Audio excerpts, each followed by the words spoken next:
safari time. Only a 15-minute wait. Sounds perfect to me.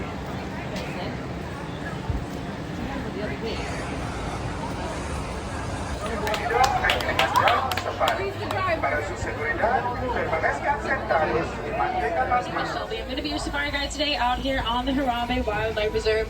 Just a few safety reminders. Please remember to remain seated at all times with your hands, arms, feet, and legs inside of the truck. This does include any little ones. If you have anybody seated next to you or on your lap, that is completely fine. Just please make sure that everybody stays seated on the same lap or seat that they are in right now. There will be no holding anybody up into the air or passing any little ones from lap to lap. Are we stuck? Don't say that. I can't go. There's a truck in front of me. I was just checking. Well, the brakes aren't on, so no, we are not stuck. But I can be if y'all want to. No. I don't think there's anything over here. Maybe later. I'll surprise you guys. I have to wait for the truck in front of me to get further ahead. I can't just ride their tail. We're gonna go now. We'll first be making our way through the Little Ituri Forest. Animals throughout this forest up ahead do rely on their natural camouflage, so I highly recommend keeping a close eye out on some of this dense vegetation. Over on the left-hand side, there's going to be a brief look at a very tall black and white bird that is the saddle-billed stork. The saddle-billed storks get their name from the yellow saddle shape directly on top of their beak. On our right-hand side, there are two dark brown animals with stripes on all four of their legs. Those are the okapis. Upon first glance, pretty easy to think that the okapis could be relatives to the zebra. However, okapis are actually the closest living relatives to giraffes. Okapis and giraffes have a very similar skull structure, as well as a prehensile tongue, which is a word used to describe body parts that have grasping capabilities and work in a very similar manner to your fingers. So that okapi's tongue is able to grab and pull leaves off of trees and bushes. Coming up on the right-hand side, there's going to be two different animals. The lighter brown animal without any horns, it is a greater kudu. The dark brown animals that do have horns, those are the bongos. And coming up on the left-hand side, another animal with a prehensile body part, that is the black rhino. The upper lip of the black rhino is prehensile. It's more pointed and triangular in shape. It does have those grasping capabilities, helps the rhino to pick up food and carry it with them as needed. Black rhinos weigh about 3,000 pounds fully grown. They are the most territorial of the remaining rhino species, which is why they are also very solitary animals. Another look at the light brown greater kudu and the darker brown bongos. Bongos and greater kudu are very successful at their natural camouflage. So successful that bongos do have the nickname Ghost of the Forest. They've adapted to have those longer horns angled backwards. It works to deflect dense vegetation so they can run faster through their environment. What was there? Oh, next, we slowly making our way into the Sabi River. Hopefully, as we head through this river, on both our left and right-hand side, we might be able to see a couple species of semi-aquatic animals.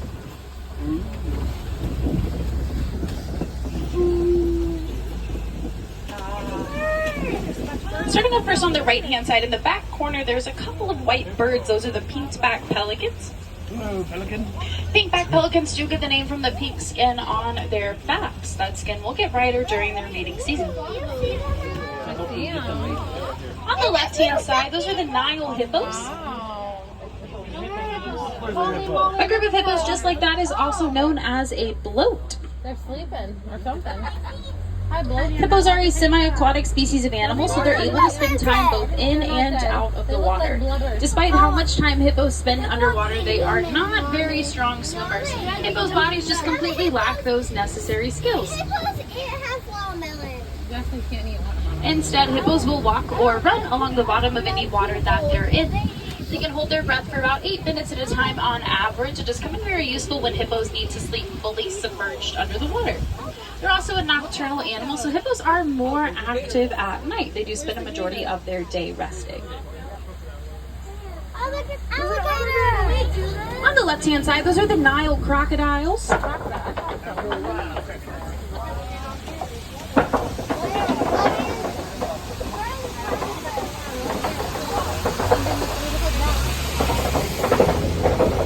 Those crocodiles can grow to be between 16 to 20 feet long. They are both ambush and opportunistic predators, so they're able to jump about half of their body length out of the water in order to attack and catch their prey. Fully grown, those crocodiles also weigh about 500 pounds. They're able to eat half of that body weight in one sitting. So that is 250 pounds of food in one go.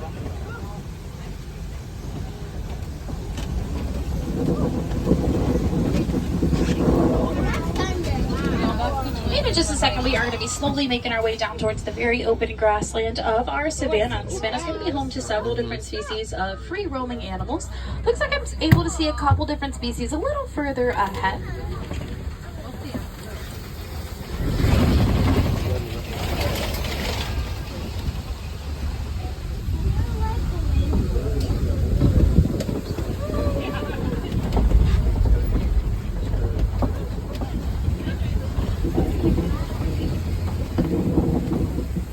Starting up first on the right-hand side, I see a couple of gray animals. Those are wildebeest. Wildebeest are a migratory species of antelope. On the right-hand side as well, there's a couple of dark brown animals with very massive horns. These are the Ankole cattle.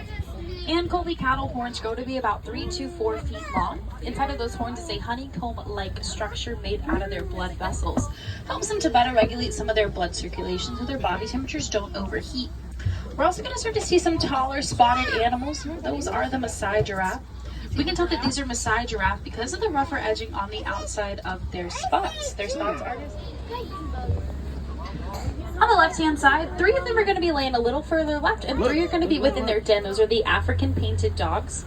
African painted dogs are one of the most successful hunters in Africa with a very high success rate of about 90%. That success rate comes from their ability to work together as a pack. Led by one alpha male and one alpha female, they all work together to chase their prey until it drops from exhaustion. Once they catch their prey, the weakest members of the pack are always allowed to eat first, and strongest members do choose to eat last. On the left-hand side, those darker brown animals laying down, those are sable antelopes. Sable antelopes are the emblem for us out here on the Harambe Wildlife Reserve. They do make a very good emblem because when they're given a choice between fight or flight, sables do most commonly choose fight. They'll work together as a herd in order to protect their territory. A little further in the distance on the left-hand side as well, there's going to be a lighter brown animal laying down back towards that bush line. That is an eland. Elands are the largest of the antelope species. Fully grown, they weigh about 2,000 pounds. Elands are also very strong. They're able to jump about 8 feet into the air from a standstill position. They're eating. Why is there metal on the trees? I didn't see the brain. They say? Oh, to protect the birds. I don't know.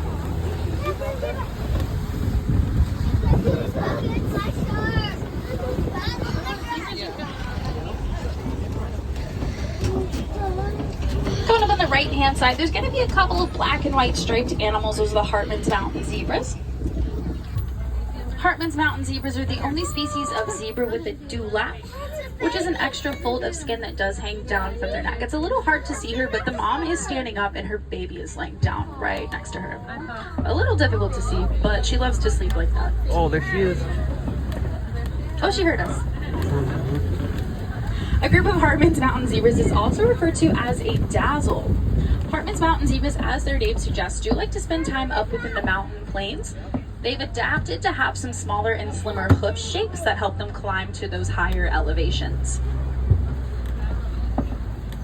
On the right-hand side as well, there's going to be a couple of light brown animals hanging out on top of the hill. Those are springbok. Springbok are the smallest of the antelope species. They're only about 3 feet tall, fully grown. They do have the ability to run at speeds up to about 60 miles per hour. Springbok are also able to jump 6 feet into the air as well as 13 feet forward. When they do that behavior repetitively, it is called pronking.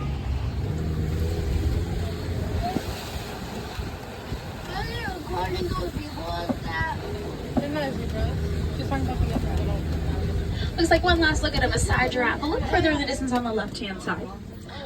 Just like their relatives, the okapis, these giraffes do have that prehensile tongue, so their tongue is able to grab things. The giraffe tongue is about 18 inches long, so they're about the length of your entire arm.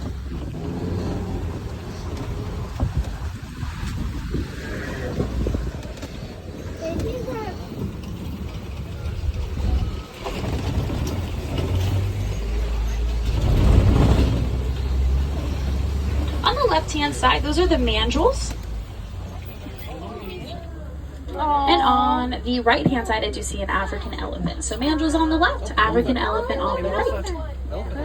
Those mandrills on the left, they are the largest of the monkey species. Fully grown, a male mandrill weighs about 100 pounds. The most female mandrills usually tend to weigh about 40 pounds. They're the species of monkey known for that bright blue and red coloration on their faces.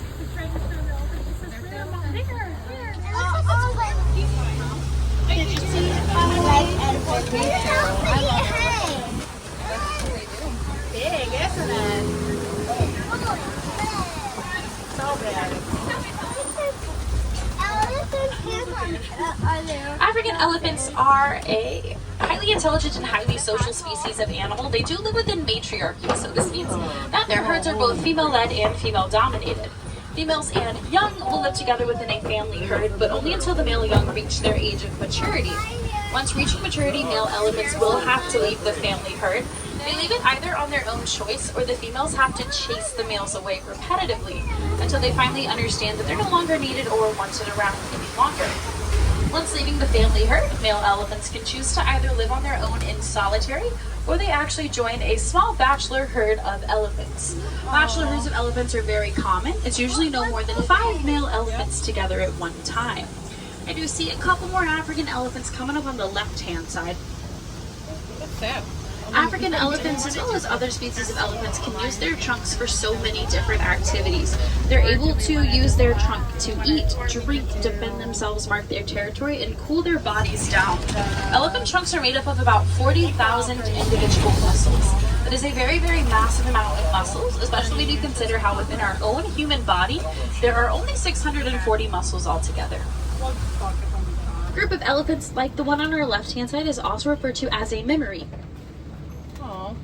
Why is he shaking like that? I think they're playing with the food.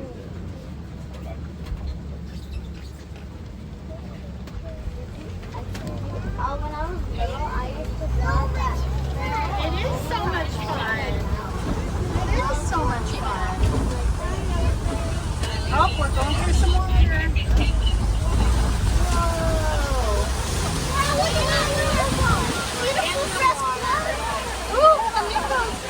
Coming up on the left-hand side, we slowly headed around the greater flamingos. Greater flamingos are the largest of the flamingo species. They do stand at about 5 feet tall, fully grown. Flamingos are born light gray. They are not born pink. That pink coloration does come from their diet of brine shrimp, which is rich in the mineral of beta-carotene. As flamingos mature, their feathers will turn more pink. A group of flamingos is also referred to as a flamboyant. Flamboyant. I'll show you pictures. How to pick that name?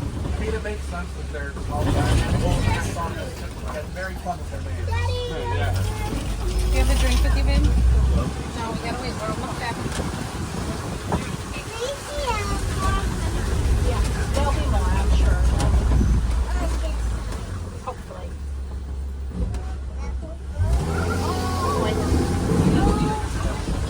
Oh, that was a flies. Yeah, it was. You said to us apart though.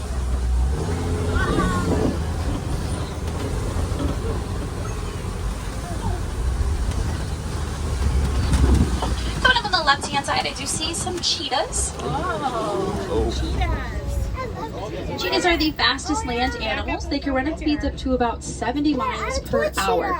Cheetahs are able to go 0 to 60 in 3 seconds. It takes them a very small number of strides. As cheetahs run, their tails work as a rudder, which is how they're able to change direction. That's awesome. There's another one. Cheetahs are a diurnal predator. They do hunt together as a group. A group of cheetahs is referred to as a coalition. When coalitions hunt, only one cheetah actually chases their prey at a time. They do cycle out and take turns chasing after their prey until they're able to take it down or it does drop from exhaustion. Oh, they're so cute. Do you see it? Wait, is that one by That's so himself? cute. I'm so glad you got to see Oh it. my god, I think they go longer. Oh, there's three animals. It's actually cool. So there's us having behind them. That was cool. Lions out. They're awake right now.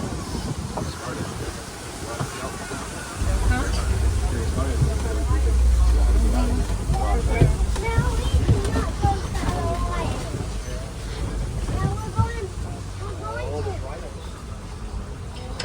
left-hand side, looks like we're gonna start to see the top of her ears. I do see the lion. Oh. The male's gonna be a little further in the distance, so we're gonna see the female first and the male a little bit later. Lions are a nocturnal predator, so they rest for about 16 to 20 hours per day. At night is when lions will hunt. So female lions will do all of the hunting for their pride, and the males stay home and protect their pride. And the daddy one's right there. Laying on that rock. See him by the tree? Laying there. Laying on the rock. They're resting. So handsome. Where's the baby lion? Wow, I don't see any baby lions. Hi, lion. Hi, Puma. Warthogs are the largest of the burrowing species. They will build their own burrows, but they also believe in reducing, reusing, and recycling. Warthogs will reuse burrows that other species of animals have left behind. Two more animal species coming up on our right-hand side. First off, we're going to see the white rhinos. We can tell that these are white rhinos because of their broad and square upper lip. So their upper lip is not prehensile like the black rhino we saw a little earlier on. They're one of the larger of the rhino species as well. Fully grown white rhino weighs about 5,000 pounds. A little further in the distance, my two favorite animals from our reserve, those are the ostriches. Ostriches are the largest of the bird species, however, they do not have the ability to fly. Instead, ostriches will run. They can reach speeds up to about 45 miles per hour. That does make ostriches the fastest animals on two legs. As they run, their wings work as a rudder, which is how they're able to successfully change direction. They can also lay the largest bird egg. An ostrich egg weighs about 3 pounds fully grown.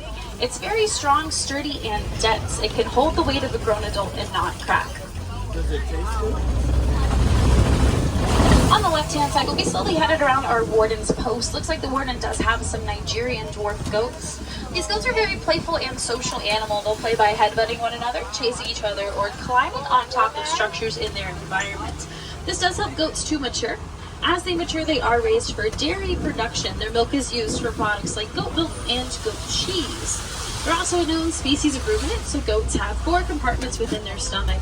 It is how they're able to successfully eat and digest anything they would like. And if you want to get a better look at some domesticated animals like those goats, I do highly recommend heading over to Rafiki's Planet Watch. The train runs directly there about once every 10 minutes, all the way until 4:30. At Rafiki's Planet Watch, you can visit the affection section where you're able to pet and brush animals like those goats, as well as cows, pigs, and donkeys. You can also take part in the animation experience, which is a drawing class led by an actual Disney animator. They do help teach you step by step how to draw some of your favorite Disney characters. You can also see some really cool reptiles like the Komodo dragon. There are 2 Komodo dragons here at Animal Kingdom. The second one's going to be located over in Asia around the Maharaja Jungle Trek. It is a 15 to 20 minute self-paced walking trail. We might be able to see animals like the Komodo dragon, as well as water buffalo and Sumatran tigers. It looks like we are good to start headed towards our final stop. Make sure you guys start to check your surroundings, gather up everything that you did bring here with you. And if I did have any Wilderness Explorers on board, you guys were on the Symbol one. You'll use that code word for page 14 of your Wilderness Explorer guidebook so you can get your safari badge. Oh man, he's big. He's just sitting there. You can't see him? See him? He's right there. You can see him. He's a big silverback. Gray hair guy. They always have their back there. I know, always. You know what's